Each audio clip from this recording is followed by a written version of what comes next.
네, 반갑습니다. 오늘도 이렇게 차량 토크를 진행합니다. 안전하게 운전을 하면서 하니까요, 뭐 걱정은 안 하셔도 됩니다. 늘 시선은 전방을 고정하고 있습니다.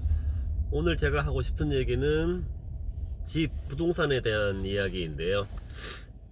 제가 최근에 쓴 전자책 제목이 시골 촌사람 30대 서울의 집 두 채장만 하다 라는 전자책을 썼죠.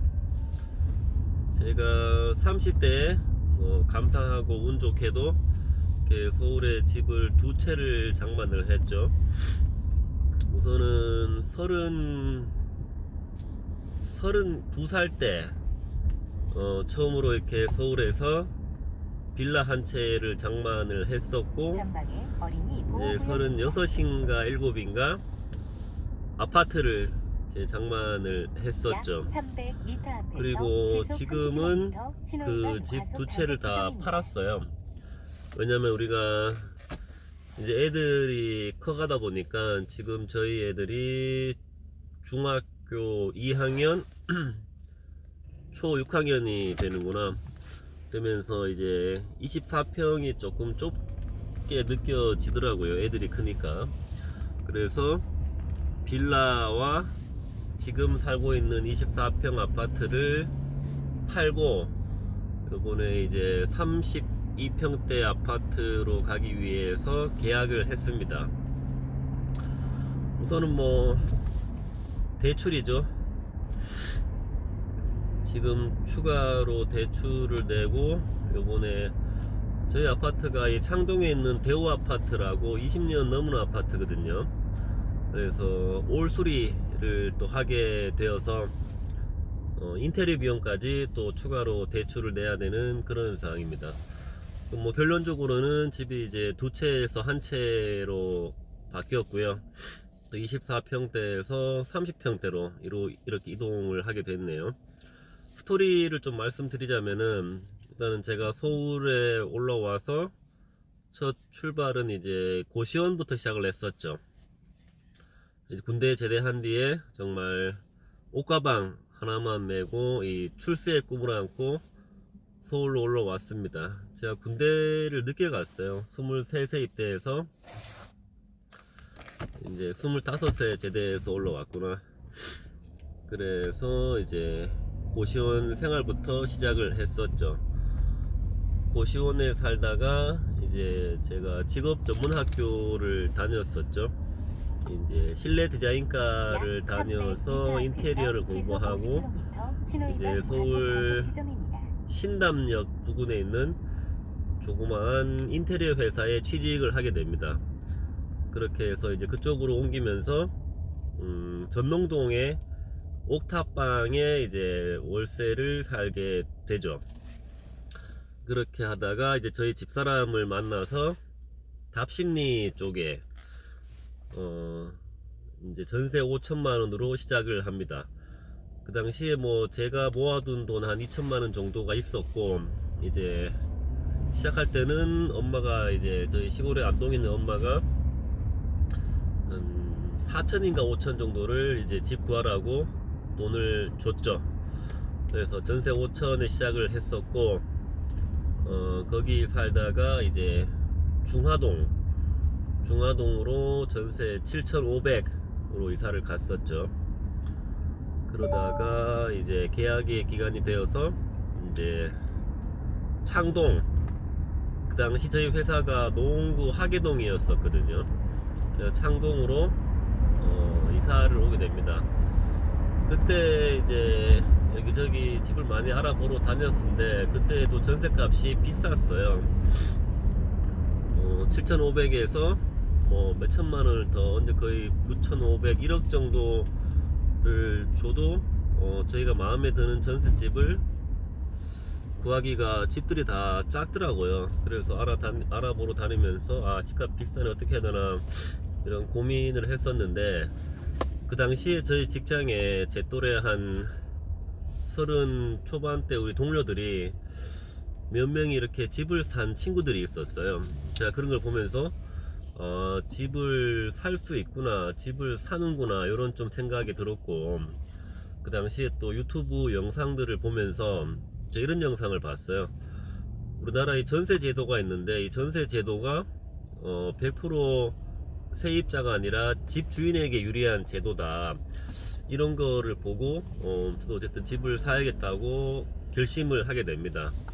그래서 집을 이제 매매 쪽으로 알아보다가 이 창동 쪽에 그 금성 파크빌이라고 괜찮은, 꽤 구조가 잘 빠진 한 14평 정도 되었었는데, 거실도 크고 방 3개가 크고 주방도 분리되어 있고 이런 곳이 있더라고요. 1층이 전체가 주장이고 그래서 너무 마음에 들어서 그게 1억 5천이었었거든요. 또 추가로 조금 대출을 받아서 일단 그 집을 계약을 하게 됩니다. 거기에서 한 7, 8년 정도 살았던 것 같아요. 그래서 어쨌거나 32살 때 처음으로 서울에 내 집이라는 게 생겼죠. 굉장히 기분이 좋았어요. 일단은 매년 2년마다 이사를 안 가도 되고, 전세금 오를 걱정도 없었고, 일단 심리적으로 안정이 되더라고요. 그렇게 해서 거기에서 이제 둘째까지 놓고 잘 살았죠. 거기가 쌍문역에서 한 5분, 7분, 5분 정도 거리에 있었고, 뒤에 공원도 있고 해서 굉장히 살기도 괜찮았어요. 그러다가 이제 둘째가 조금 커가면서 그 집이 좁게 느껴집니다. 조금 더 큰 빌라로 이사를 가야겠다 이렇게 결심을 하고, 또 한 36, 7살 때쯤에 이제 집을 또 알아보기 시작하죠. 그러다가 몇 군데 또 집을 봤어요. 근데 우리가 원하는 조금 한 20평대 빌라, 신축 가까운 빌라들이 또 한 2억 정도 하는 거예요. 고민을 했죠. 그 정도 또 대출을 추가로 받아서 빌라를 사는 게 맞나? 그 주변에 다들 이런 얘기를 하면은 다들 아파트를 권유를 하더라고요. 근데 아파트가 저도 좋은 건 알지만 또 워낙 금액대가 빌라랑 차이가 많아서 또 추가로 대출을 낸다는 게 조금 심적으로 부담이 되기도 했었어요. 그래서 우리가 이제 주말마다 와이프랑 집을 보러 다녔었죠. 마음에 드는 빌라가 있었는데 2억인가 2억 초반 정도 했던 것 같은 빌라였었는데 창이동이었었거든요. 그래서 그거를 보고 마음에 들어서 할까 말까 고민을 하다가 한 번만 더 가보자, 부동산을. 그래서 그 창이동 그 빌라 근처에 있는 이제 다른 부동산을 가게 됩니다. 근데 마침 그곳에서 아파트, 지금 살고 있는 창동 대우 아파트 이제 24평짜리가 싸게 나온 게 있다고 이렇게 추천을 해주시는 거예요. 2층이었었고 보러 갔었죠. 집을 봤는데 너무 마음에 드는 거예요.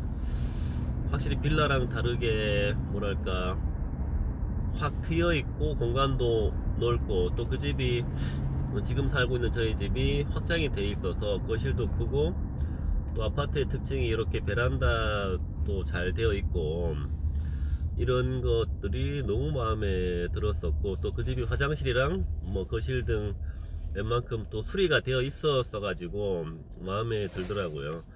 그래서 여러모로 뭐 이렇게 주차 환경이나 다 좋았죠. 그래서 그 집이 2억 5천이었어요. 그 당시 저희 빌라가 1억 5천이었기 때문에 또 추가로 1억 정도 대출을 내야 되는 그런 상황이었죠. 뭐 그랬지만은 이제 주변에 물어보니까 다들 아파트 서울에 내 집 갖고 있는 사람들은 뭐 몇 억씩 다 빚을 지고 산다고 하더라고요. 그리고 아무튼 그때는 저희 회사가 되게 안정적이었어요. 결론적으로 제가 이렇게 30대 서울에 집을 2채를 장만할 수 있었던 계기가 안정된 직장이었던 것 같아요. 제가 그 회사를 한 12년 다녔었죠. 계속 고정적인 월급이 나오고, 또 저희 회사가 LED 조명 제조 회사였는데 매년 매출이 올랐었죠. 그래서 월급도 매년 한 10% 정도씩 인상이 되었습니다. 근데 저희가 이제 LED 조명이 있었는데 또 LED가 호황이던 시를 했었죠. 그래서 이 안정적인 직장이 받쳐주니까 또 이렇게 추가로 큰 대출을 받을 수가 있더라고요. 그렇게 해서 이제 기존에 살던 빌라도 고민을 했죠. 이거를 팔 것인가, 월세로 할 것인가, 전세 줄 것인가 고민했었는데 그렇게 파는 게 싫더라고요. 그래서 전세를 주기로 결정을 하고 이제 그 집은 세를 놓고 이제 아파트를 추가로 이제 한 1억 정도로 대출을 내고 이제 계약을 하게 됩니다. 36, 7살 때쯤에 서울에 집을 두 채를 이렇게 가지게 됐었죠. 뭐 심리적으로 되게 아무튼 뭐 기분이 좋았어요. 이렇게 정말 무일핀으로 서울에 올라와서 서울에 집을 두 채를 장만했다는 게 굉장히 기분이 좋고 정말 내가 어떤 자수성가한 그런 마음도 들고 그랬었죠. 확실히 빌라보다 아파트를 살아보니까 여러가지 장점이 되게 많더라고요. 일단은 저희 아파트는 이제 지하 주장이 두 층에 있는데 지상도 있고 그 주차 공간이 꽤 많았죠. 그 집당 뭐 한 대 넘게 주차 가능하니까 또 편한 주차가 가능했었고, 다른 막 주공 아파트처럼 주공은 보통 지상만 있어갖고 이렇게 막 떼주거나 이렇게 양면 주차, 이중 주차 그런 것들 많이 하는데 그런 적도 없었고, 그리고 아이들이 있으니까 또 경비실도 있고 놀이터들이 있으니까 아이들도 아파트 안에서 안전하게 놀 수도 있고 편하더라고요. 분리수거도 이렇게 정해진 날짜에 딱딱 할 수 있고 하니까. 우리 아시지만 빌라 같은 경우는 이런 분리수거가 잘 안 되어 있으니까 주로 이제 입구 쪽에 뭐 쓰레기 봉투나 이런 폐기물들을 놓는데 좀 미관상 보기가 안 좋은 부분이 있죠. 물론 뭐 관리비가 좀 나간다는 게 있지만 뭐 그런 거를 차치하고라도 확실히 아파트가 좋구나 이런 것들을 많이 느꼈습니다. 그리고 또 하나 중요한 게 이 집값 상승률이 확실히 빌라랑 아파트가 어마어마한 차이가 있더라고요. 결론적으로 말씀드리면은 요번에 저희가 집을 두 개 다 팔았다고 했잖아요. 저희가 이제 빌라 같은 경우에는 1억 5천에 사서 1억 8천에 최근에 이제 팔았죠. 그리고 세입자가 한 세 분 정도 바뀌면서 지금 전세가 1억 7천에 나가 있어요. 요즘에 근데 전세값이 많이 떨어졌기 때문에 뭐 그게 비쌀 때는 2억까지도 했었는데 지금은 워낙 부동산이 하락 시세이기 때문에 전세 대비 1,000만원만 더 올려서 1억 8천에 매매를 하게 됩니다. 결국은 이제 뭐 살 때 비하면은 3천만원이 오른 거죠. 그 아파트 같은 경우는 저희가 이제 2억 5천에 매입을 해서 요번에 판 금액이 5억 천에 팔았어요. 그러면 한 6 얼마야 2억 6천이 올랐죠. 확실히 아파트가 오르는 세가 빌라랑은 비교가 안 되더라고요. 정말 우리 일반인들이 이렇게 노동으로 돈을 벌어서 2억 5천이라는 돈을 벌기는 굉장히 힘들잖아요. 그래서 그런 거를 많이 느꼈고, 물론 지금 시세가 많이 떨어져서 저희가 이제 저희 아파트가 24평대랑 30평대가 있는데 이제 24평대도 뭐 시세가 오를 때는 한 6억 5천까지 갔었고 30평대는 7억 5천 정도 갔었죠. 그래서 아무튼 요번에 우리가 5억 천에 팔았으니까는 좀 많이 떨어진 상태인데, 또 뭐 나름 지금 시세 대비는 그래도 괜찮게 팔았다는 생각이 들죠. 저희가 이사갈 이제 30평대 아파트를 저희가 5억 8천에 이제 계약을 합니다. 물론 옛날에 비해서 많이 떨어졌지만 그래도 지금 요 시세보다는 보통 시세가 한 6억 2, 3천 정도 하니까는 조금 급매로 나와서 싸게 잘 계약을 한 것 같아요. 그렇게 다 계약을 하게 됩니다. 그래서 한 7천 정도 이렇게 갭을 두고 보통 이제 24평대랑 30평대가 한 1억에서 많게는 한 1억 5천까지 갭 차이가 났었잖아요. 그래서 어쨌든 뭐 갈아타기 할 때 7천 정도 오면은 괜찮게 갈아탄다는 생각이 들고요. 그리고 이제 그 이사갈 집이 이제 베란다가 이제 확장이 안 되어 있는 집이에요. 그러다 보니까 이제 또 오래되기도 했었고 이제 수리를 해야 되는 상황이 됩니다. 그리고 이게 집을 바라보는 이 여자와 남자의 이런 시각 차이가 크더라고요. 뭐 제 생각에는 우리도 뭐 또 추가로 많은 대출을 내고 이사를 가는 상황이고, 또 집이야 뭐 이렇게 또 살아보면서 그때 느끼는 것들이 있으면은 이렇게 살면서 수리를 하자는 입장이었는데, 집사람은 또 그렇고 대부분 주변 사람들이 하는 얘기가 이사 가기 전에 해야 된다, 이렇게 짐이 들어가고 살면서는 수리를 못한다, 이런 얘기들을 대부분 균일하게 하더라고요. 그래서 뭐 그거 이쁘게 꾸미면 좋지만 또 비용이 많이 부담스러우니 얼마가 필요하냐 이렇게 하고 막 인테리어 견적도 몇 군데 알아보고 했었는데, 저는 뭐 샤시 공사부터 해서 확장, 바닥, 도배, 욕실 이런 거 다 해야 되고, 또 붙박이장 이런 것들 해야 되니까 저희가 한 서너 군데 견적을 받아 봤었는데, 조금 세게 나온 데는 뭐 한 6,400 정도 나오고 또 좀 차이가 있더라고요. 결론적으로 저희가 이번에 한 5천 정도의 이렇게 인테리어 굉장히 가성비 좋은 곳이랑 이렇게 계약을 하게 됩니다. 그렇게 해서 지금 2월 달부터 이제 공사가 들어가고요. 이제 3월 달에 3월 말 정도에 이렇게 잔금과 준도금을 다 치르고 이사를 가게끔 지금 다 정리를 해놨었고요. 그리고 이제 대출을 내기 위해서 이제 대출 서류를 준비하고 있는 그런 과정에 있어요. 그래서 뭐 요즘 짧은 시간에 많은 일들이 있었죠.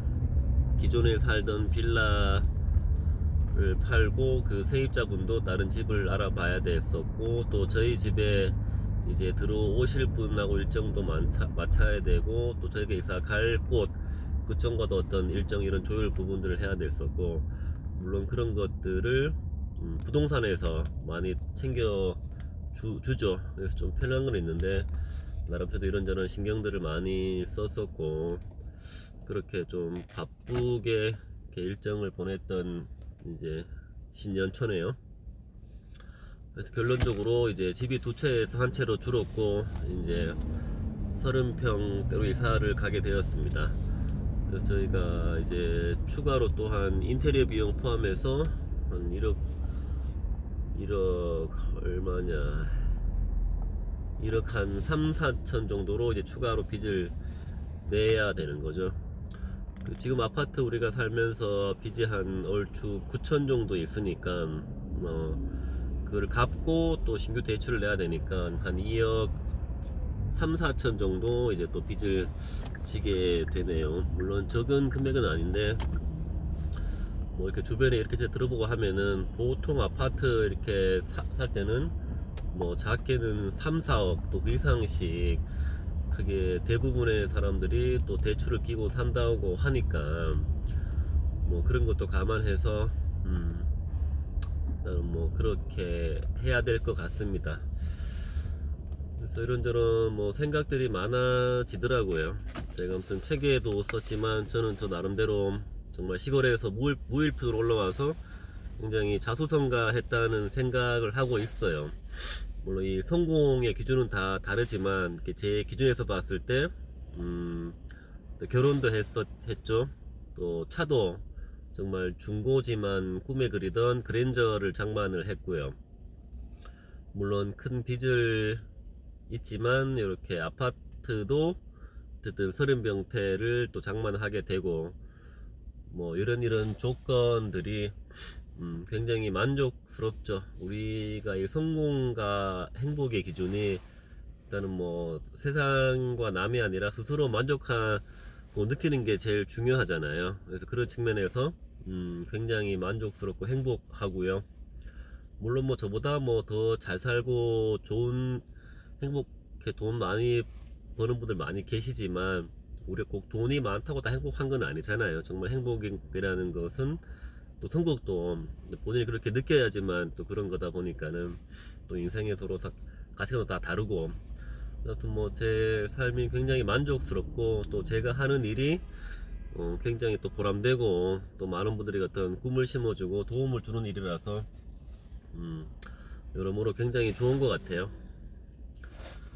지금 잠시 정차 중이네요. 여기 태릉 입구를 지나고 있습니다.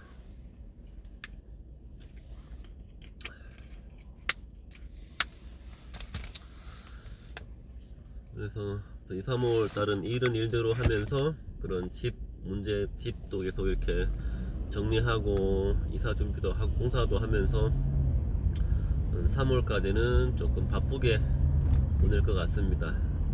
또 공사하고 이사하고 집 정리하고 하려면은 이삿짐도 이제 계약을 해야 되고 아직 좀 이런 일이 남아 있네요.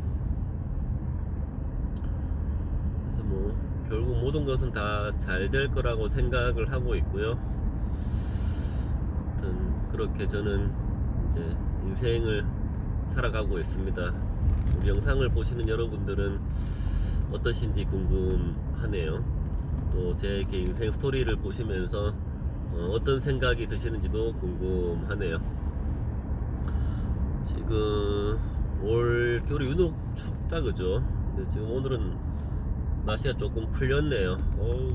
이렇게 추운 적이 있었나 싶을 정도로 올 겨울 정말 많이 추웠습니다. 이제 봄이 오겠죠. 우리나라가 이렇게 사계절이 있다는 게 되게 좋은 것 같아요. 이 봄, 여름, 가을, 겨울 각각의 또 매력과 운치가 있으니까요. 정말 이 사계절을 다 누릴 수 있다는 게 큰 복이라는 생각을 하고 있습니다. 지금 이렇게 나무들이 가지가 앙상하지만 곧 새싹이 피고 꽃이 피고 잎들이 또 나겠죠. 그렇게 인생을 보내고 있습니다. 네, 오늘 영상은 여기까지 이제 촬영을 할 거고요. 그 정리를 하자면은 제가 책에도 썼지만 가급적이면은 서울에 집은 빨리 사는 게 좋고 아파트를 사는 게 좋고 내 집이 있어야 여러 가지로 안정이 되더라고요.